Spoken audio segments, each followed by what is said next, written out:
4 बच्चों को लेके एक महिला भारत में आ जाती है, उन बच्चों को कोई अपना आइडेंटिटी नहीं है, इसकी अपनी पहचान नहीं है और यहाँ के पहचान पत्र बन जा रहा है, तो पहचान पत्र बनाने वाले पे भी संगीन आरोप लगा के उनको जेल भेजना चाहिए। कोई ऐसा लगता है कोई महिला इतनी बड़ी रिस्क लेगी कि उसका हस्बैंड सऊदी अरबिया गया और वो अपना घर बेच के इंडिया जाए किसी के लिए? पति कैसे बन गया आपका? वो आप शादी नेपाल में किए हैं, आप रहने वाले इंडिया के हैं, तो इंडिया में आपने मैरिज रजिस्टर्ड कराया और जब आपका मैरिज पंजीकरण नहीं हुआ तो फिर आपने आधार कार्ड में पति कैसे लिख दिया अपना? और इंडिया गवर्नमेंट इनको बहुत जल्दी वापस करेगी इनके पति के पास में, और सचिन जो है वो जाएंगे जेल में।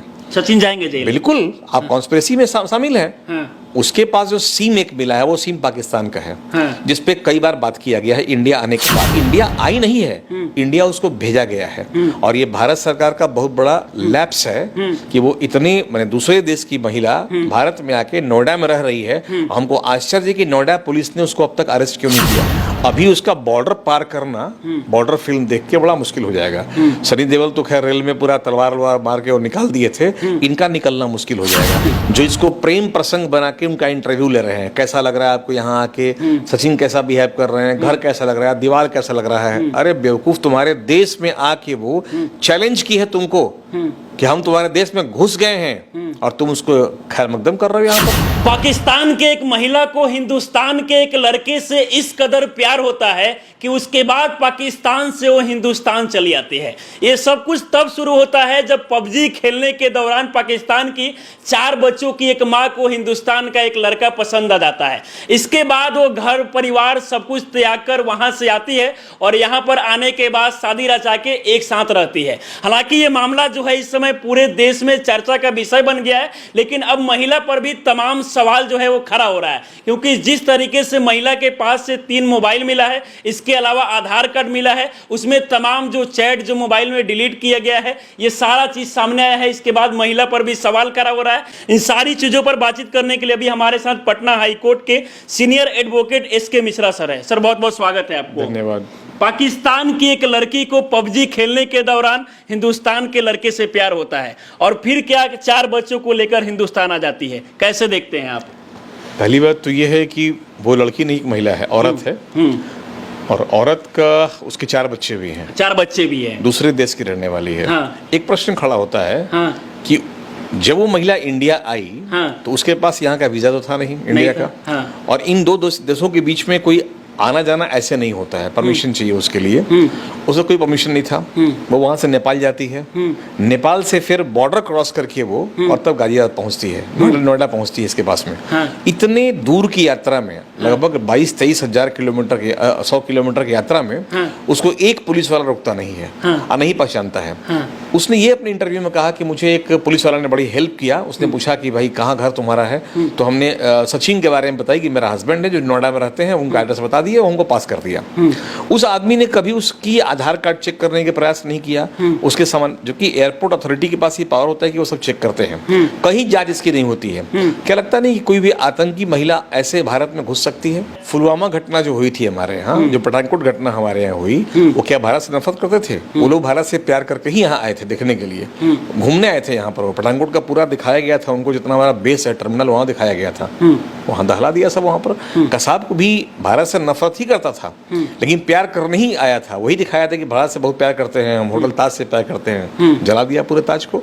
तो वो प्यार करे या नफरत करे ये दूसरी बात है। वो पहली बात तो ये है कि ये शादी कहाँ किए हैं, चूंकि ये एक तो हिंदू है, दूसरा मुस्लिम है, इंटर रिलीजन शादी हुई है। शादी कहाँ इन लोग की हुई है? शादी काठमांडू में हुई है। शादी काठमांडू में कैसे हो गई? शादी काठमांडू में हुई, कहीं का मैरिज रजिस्टर्ड हुआ है? इस तरह की शादियों के 3 आधार होते हैं। जब कोई मैरिड वुमेन या कोई अगर मैरिड पर्सन या 2 शादियां, कोई लड़की हो या लड़का अगर हो, जब भी शादी करते हैं दूसरे रिलीजन में, दूसरे कास्ट में, 3 जगह शादियां, 3 तरह शादियां हो सकती हैं। एक तो उस जगह पे जहाँ की लड़की हो, दूसरा जहाँ का लड़का हो, और तीसरा कोई भी प्लेस हो, लेकिन इन तीनों जगहों पर मैरिज रजिस्टर्ड होना चाहिए था। तो लड़की है पाकिस्तान की, तो सचिन के वहाँ रजिस्ट्रेशन हो नहीं पाएगा, क्योंकि आधार कार्ड उनका इंडिया का रहेगा। तो उनको जाना पड़ेगा फिर वहां, पाकिस्तानी बनना पड़ेगा उनका, दूसरी बात आई है। उसके अलावा सचिन को अपना धर्म बदलना पड़ेगा पहले, चूंकि ये मुस्लिम है, जब तक वो अपना लेकिन ये मुस्लिम से हिंदू धर्म में परिवर्तन कर चुकी है, ऐसा बयान दे रही है कि अब हम हिंदू बन चुके हैं और तमाम देवी देवताओं का पूजा भी कर रही है। आगे पहले सुन लीजिए फिर उसका काटिएगा। पहली बात तो यह है कि जो पुरुष है अगर वो पाकिस्तान चला गया तो उसे मुस्लिम बनना पड़ेगा। पहले शादी होगी, उसके बाद उसका रजिस्ट्रेशन होगा, मुस्लिम नामकरण इनका हो गया, निकाह इनका वहां पर हो जाएगा, उसके बाद ये शादी करेंगे, फिर उनका मैरिज रजिस्ट्रेशन वहां पर हो जाएगा। ये अगर पाकिस्तान गए तब। हाँ, ये अगर पाकिस्तान दूसरा कंडीशन इंडिया में है, इंडिया में अगर वो आती हैं तो इनको हिंदू बनना पड़ेगा और हिंदू बन के वैदिक रीति रिवाज से ये अपना शादी करेंगे और उसके बाद ये रजिस्ट्रेशन करा लेंगे। ये बोलिएगा मत, सुनिए पहले बीच में। तीसरा होता है एक कि जहां वो कोई और प्लेस में शादी करेंगे, जहां वो शादी करेंगे वहां रजिस्ट्रेशन उनका हो जाएगा। अब यहाँ कंडीशन क्या होता है कि एक तो जो लड़का है इसका डेट ऑफ बर्थ 2002 का है, यानी नियमतः 21 साल का है वो, और दूसरी तरफ महिला 4 बच्चों की माँ है। तो कोई एक नया लड़का 21 साल का लड़का 4 बच्चों की माँ से प्यार कर बैठा, हो सकता है, कोई बड़ी बात नहीं है। लेकिन इंडिया में आने के बाद आधार कार्ड कहाँ से उसको आया? उसके पास आधार कार्ड 3 मिला है, 6 पासपोर्ट मिला है और भी कोई कुछ कागजें हैं जो आपत्तिजनक हैं। तो ऐसे लोगों को भारत में संरक्षण अगर कोई परिवार देता है और ये कहता है कि हम उससे शादी करते हैं, उससे प्यार करते हैं, तो इन दोनों को पहले हवालात में डालना चाहिए था कि कहीं ना कहीं ये देश तोड़ने की गतिविधि में इसका भी हाथ है। आपने वायलेशन तो लॉ कर दिया ना भाई, आपका मैरिज हो गया काठमांडू में, ठीक है, आप जहां रहते हैं, जहां के डोमिसाइल आप हैं, आप तो नेपाल का रहने वाला है नहीं, आप रहने वाले इंडिया में हैं, तो क्या इंडिया में मैरिज को आप रजिस्टर्ड कराए? नहीं कराए, तो फिर आपने एक महिला को अपने घर में कैसा रखा? तो मामला फिर 2 बनता है। अगर वो मैरिड नहीं है तो सेक्शन 363 के तहत भगाने का आरोप होगा, और अगर वो मैरिड है सेक्शन 366, और अगर उस महिला को आपत्ति नहीं है तब। और अगर, लेकिन कांग्रेस ऐसा होता है कि जब महिला पुलिस थाने जाती है तो या पुलिस जब टॉर्चर करती है या पूछताछ करती है, सीधा बोलता है कि नहीं भगा के लाया हमको वो, तो मामला बन जाएगा 376 का बलात्कार का, कि भाई हमको रखा यहाँ पर, हमारे साथ वो ये काम किया। महिला का सर कहना है कि हम अपनी मर्जी से आए हैं, क्योंकि पहला जो उनका पति था उनके द्वारा कहीं ना कहीं इनको छोड़ दिया गया, इसके बाद ये 4 बच्चों को लेकर अपने घर पे रहती। और इनका कहना है कि जब वहां से इंडिया आने का प्रयास की तो इनके पास पैसे नहीं थे, इसके लिए अपने पूरे घर को बेच देती है, 12 लाख रुपया मिलता है। उसके बाद वो दुबई जाती है, दुबई से नेपाल जाती है, नेपाल से फिर हिंदुस्तान आ जाती है। हाँ। कोई ऐसा लगता है कोई महिला इतनी बड़ी रिस्क लेगी कि उसका हस्बैंड सऊदी अरबिया गया और वो अपना घर बेच के इंडिया आ जाए किसी के लिए? ये अनकॉमन, और ये पहली बार ऐसा हो रहा है। कोई महिला, ये बॉर्डर फिल्म में होता था, बॉर्डर फिल्म था, वो तो फिल्म था, रियल लाइफ फिल्म को जोड़ा जा रहा है, ये रियल लाइफ था, ये रियल लाइफ है। तो रियल लाइफ में एक महिला अपने पूरे घर बार बेच के 21 साल के नौजवान के लिए 4 बच्चों की माँ इंडिया आ जा रही है, अपना घर द्वार सब बेच के। किस नियम के तहत? हमारे भारत आने के लिए आपको परमिशन दिया किसने? आप नोएडा जिस थाने में रहते हैं वहां आप रह रहे हैं, आधार कार्ड गलत बनाए, तो इंडिया का आधार कार्ड बनाया आपने, तो इंडिया में आधार कार्ड जब बनाया गया तो वो भी गलत था। आपने एड्रेस कहाँ का दिया? अपने पति कैसे बन गया आपका वो? आप शादी नेपाल में किए हैं, आप रहने वाले इंडिया के हैं, तो इंडिया में आपने मैरिज रजिस्टर्ड कराया, और जब आपका मैरिज पंजीकरण नहीं हुआ तो फिर आपने आधार कार्ड में पति कैसे लिख दिया अपना उसमें? ये अपने आप में ऑफेंस है। ये कहीं ना कहीं सवाल खड़ा होता है। और एक और सवाल खड़ा हो रहा है कि इसमें जब से उनके पास से 3 मोबाइल मिला, जिसमें से एक मोबाइल जो पाकिस्तान की रहने वाली है वो मोबाइल फूटा हुआ है, और भी तमाम जो मोबाइल में चैट है सारे को डिलीट किया गया है। तो अब जो है कहीं ना कहीं इसमें खुलासा लगातार सामने आ रहा है। लेकिन महिला लगातार ये बता रही है कि हम प्रेम करते हैं और प्रेम करने वालों को तोड़ा जा रहा है। बिल्कुल, वो सनी देओल की फिल्म देख ली होगी हाल फिलहाल में, बॉर्डर फिल्म देखी होगी, इंडिया आ गई होगी, बात नहीं है। लेकिन अभी उसका बॉर्डर पार करना, बॉर्डर फिल्म देख के बड़ा मुश्किल हो जाएगा। सनी देओल तो खैर रेल में पूरा तलवार मार के और निकाल दिए थे, इनका निकलना मुश्किल हो जाएगा, और इंडिया गवर्नमेंट इनको बहुत जल्दी वापस करेगी इनके पति के पास में, और सचिन जो है वो जाएंगे जेल में। सचिन जाएंगे जेल? बिल्कुल, आप कॉन्स्पिरेसी में शामिल हैं। उसके पास जो सिम एक मिला है वो सिम पाकिस्तान का है, जिसपे कई बार बात किया गया है इंडिया आने के बाद। मतलब इंडिया आने के बाद भी पाकिस्तान के लिंक में रही है वो।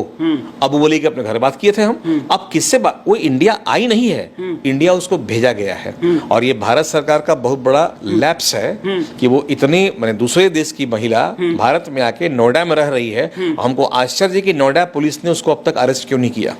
इन दोनों को अरेस्ट करना चाहिए था। देखिए, हमारे यहाँ रोहिंग्या प्रतिदिन 1000 रोहिंग्या बांग्लादेश से भारत में इंटर कर रहे हैं। ये भारत में घुस जा रहे हैं यहाँ पर, जिनके पास कोई वीजा, कोई पासपोर्ट, कोई परमिशन, कोई लेटर नहीं है, कोई ऑथराइजेशन नहीं है, और इंडिया में, कलकत्ता में, पश्चिम बंगाल में आने के बाद उनका आधार कार्ड बन जाता है और यहाँ के वोटर बन जाते हैं। कल वो किसका हक मारेंगे? कल आपका हक लेंगे वो, क्योंकि जो संसाधन हमारे पास है वो हमारे लिए है। अब उसमें एक शेयर होल्डर तो बन गए वो भी, कल अपना दावा करेंगे वो, ये वोटर लिस्ट में उनका नाम आ गया है, कल अपना MLA MP बना लेंगे वो, तो भारत क्या होगा फिर? एक बार फिर गुलाम बन जाएंगे हम तो। जिस तरह विदेशी लोग आके गुलाम बना लिए थे, ये प्रकरण चल रहा वही।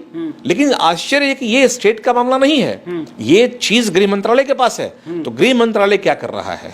गृह मंत्रालय ने संज्ञान क्यों नहीं लिया आज तक वहां पर? अभी कहा गया है कि तमाम जो एजेंसी है उनका जांच कर रहा है कि क्या कुछ इसमें सही है, क्या गलत है। अच्छा, क्या कानून ने अधिकार दिया है कि किसी दूसरे अदर मतलब कंट्री के जो कोई भी लड़का लड़की आपस में प्रेम कर सकता है, शादी कर नहीं, सकता है? प्रेम करना अलग बात है, पूरी अब वर्ल्ड से प्रेम कीजिए, कोई दिक्कत नहीं है। लेकिन आप जिस कंट्री में ला रहे हैं या जिस कंट्री में जा रहे हैं, वहां का ऑथराइजेशन लेटर आपके पास होना चाहिए, पहली बात। नंबर 2, एम्बेसी के थ्रू आपको आना है, डायरेक्टली आप सीधा बॉर्डर। आपको लगता है सर कि अगर वो आके किसी मुस्लिम लड़के से शादी कर ली होती तो ये सब विवाद नहीं होता? वो जो है हिंदू धर्म के लड़के से अभी किसी से भी, स्पेशल मैरिज एक्ट में प्रोविजन हम लोग क्या है, आप शादी कहीं कर सकते हैं, कोई दिक्कत नहीं है। लेकिन हिंदू से करे या मुस्लिम से करे, वो इंडियन तो है नहीं।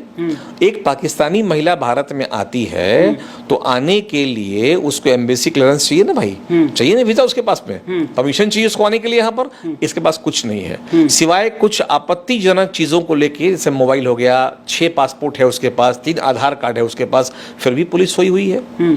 तो कहीं ना कहीं ये हमारे देश के लिए खतरा है, और ऐसे कई लोग और भी आए होंगे जो अभी तक लाइट में नहीं आए हैं। और यही कारण है कि हर 15 अगस्त 26 जनवरी होता है रेड अलर्ट, वहां हो जाता है दिल्ली में कि वो आने की संभावना है। शर्म नहीं आता है मंत्रालय को? आने की संभावना कैसे आता है? एक परिंदा नहीं आ सकता है वो? एक परिंदा, आप चलिए देखिए कोरिया में, छोटा कंट्री है वहां पर, आप देखिए घुस के क्या होता है वहां पर, धज्जी उड़ जाएगी, उड़ जाएगी। आप डिजिटल इंडिया जो है इस पे कहीं ना कहीं एक्शन लेने का जरूरत है। बिल्कुल, सरकार अगर नहीं जागेगी तो ऐसे ही हम असुरक्षित रहेंगे।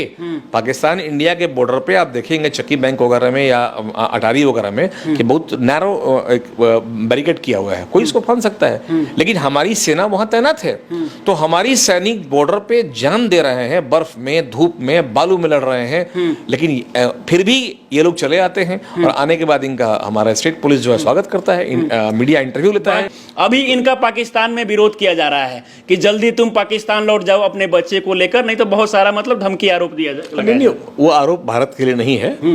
आरोप माने भारतीयों को ही आरोप लगाना चाहिए, भारत सरकार, महिला पर आरोप, हाँ, भारत सरकार पर लगाना चाहिए कि एक महिला अगर इंडिया में आ सकती है तो कई लोग यहाँ घुस सकते हैं, कई पुरुष यहाँ आ सकते हैं। एक आपको महिला, लगता है कि ये प्रेम प्रसंग है? अरे कोई प्रसंग नहीं है, ये 4 बच्चों को लेके एक महिला भारत में आ जाती है, उन बच्चों को कोई अपना आइडेंटिटी नहीं है, इसकी अपनी पहचान नहीं है, और यहाँ के पहचान पत्र बन जा रहा है, तो पहचान पत्र बनाने वाले पे भी संगीन आरोप लगा के उनको जेल भेजना चाहिए कि आपने कैसे बना दिया इसको। 3 दिन लगातार इन लोगों से पूछताछ किया गया था कस्टडी में, उसके बाद इन लोगों को जमानत मिला जब आया। एक बात समझिए, कुछ ऐसे बदतमीज मीडिया वाले भी हैं, हम खुल के बोलते हैं, जो इसको प्रेम प्रसंग बना के उनका इंटरव्यू ले रहे हैं। कैसा लग रहा है आपको यहाँ आके, सचिन कैसा बिहेव कर रहे हैं, घर कैसा लग रहा है, दीवार कैसा लग रहा है। अरे बेवकूफ, तुम्हारे देश में आके वो चैलेंज की है तुमको कि हम तुम्हारे देश में घुस गए हैं और तुम उसको खैर मकदम कर रहे हो यहाँ पर।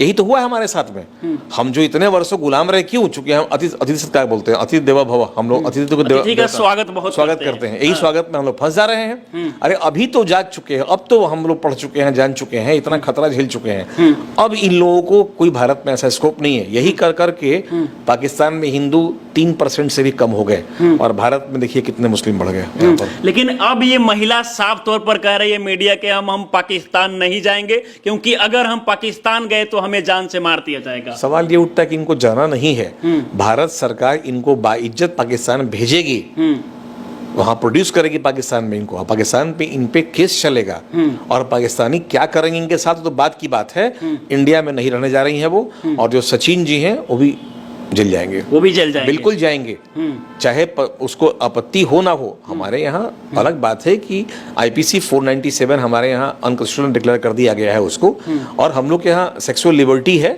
कोई दिक्कत नहीं है जब तक कि महिला को आपत्ति नहीं होती है। हमने पहले भी कहा है इसको। लेकिन किसी दूसरी शादीशुदा महिला के साथ पब्लिक प्लेस पे संबंध बनाना अपने आप में ये ऑफेंस है। ऑफेंस है। और वहाँ के लोग को आपत्ति है, हम लोग को आपत्ति है, भारतीयों को आपत्ति है कि कोई विदेशी महिला को लाके आप आइए, आप घूमने इंडिया आ सकते हैं, वो जो ड्यू परमिशन देखिए जाकर वृंदावन में महिलाएं वहाँ आती हैं, इस्कॉन में कितने महिलाएं आती हैं, उनका रिस्पेक्ट है, वो धर्म के प्रचार के लिए हर कंट्री में जाती हैं वो, लेकिन उनके पास ऑथोरिटी लेटर होता है। इसके पास ऑथोरिटी लेटर कहाँ से मिला था? ऑथराइजेशन कौन दिया इसको? और अगर दिया तो वो पाकिस्तान से दिल्ली नजदीक था, काठमांडू क्यों जाएगी? फिर वो सीधा पाकिस्तान से फ्लाइट पकड़ कर दिल्ली पहुंच जाती वो, और फिर ये नेपाल काठमांडू वीजा पासपोर्ट हमको नहीं मिल रहा था, वीजा नहीं मिल, तो फिर कैसे इंडिया आ गए आप? मतलब घुसपैठिया हैं आप। ऐसे ही घुसपैठिया आके भारत में और भारत को बर्बाद कर रहे हैं। इसलिए भारत सरकार को ये सोचना चाहिए कि ऐसे लोगों को बाइज्जत इनके देश वापस करे, कानूनी कार्रवाई करते हुए। हमारा एक बंदी आज भी वहां मौजूद है उस जेल में, और पाकिस्तान के कारण हम लोग चले गए इंटरनेशनल कोर्ट में, और वहां हरी सालवे साहब ने जो केस लड़ा था उनका, वो छोड़ने को तैयार नहीं है। ऐसे कई बंदी हमारे पाकिस्तान जेल में आज भी घुट रहे हैं कई एक वर्षों से, फिर भारत क्यों छोड़ता है उनको? कई मछुआरे मछली मारते गलती से वो बॉर्डर क्रॉस कर जाते हैं, वहाँ पकड़ लिए जाते हैं वो, और वो टॉर्चर करता है सब वहाँ पर। वहाँ इस्लाम कबूल करवाता है, उनको गाय का मांस खिलाया जाता है, कई तरह से टॉर्चर किया जाता है जेलों में, और वो टूट जाते हैं। हमारे यहाँ ऐसा तो नहीं है। हमारे यहाँ मेहमान बना के हम उसकी मेहमान नवाजी करते हैं। कहीं ना कहीं हमको स्ट्रिक्ट होना पड़ेगा इसके लिए, और इस महिला को कड़ी से कड़ी सजा मिलनी चाहिए। जितनी भी आपत्तिजनक सामान इसके पास मिले हैं उसकी जांच हो और इसको कस्टडी किया जाए। चलिए सर, बाकी आप हमारे साथ जुड़े, ये जानकारी दिए, इसके लिए आपको बहुत बहुत धन्यवाद। शुक्रिया। बाकी जब से महिला जो है कहीं ना कहीं हिंदुस्तान में आई है, पहले तो ये मामला प्रेम प्रसंग में चल रहा था कि प्यार में लड़की पाकिस्तान से हिंदुस्तान आ गई। हालांकि मामला अब कहीं ना कहीं जांच का विषय हो गया। इसके लिए तमाम जो अलग अलग जो एजेंसियां है वो जांच कर रही है कि आखिरकार ये महिला गलत है या सही है, क्योंकि जब से उनके पास से तमाम वो मोबाइल मिले हैं, तमाम जो पासपोर्ट मिले हैं, तमाम आधार कार्ड जो बताया जा रहा है कि फर्जी है, इसके बाद कहीं ना कहीं जांच एजेंसी जो है काफी एक्टिव है, सक्रिय है, और इस मामला को लगातार जांच किया जा रहा है। बाकी इस महिला को लेकर आप लोग क्या सोचते हैं, अपनी राय हमें जरूर दें। आप हमारे साथ जुड़ रहे हैं। जय हिंद।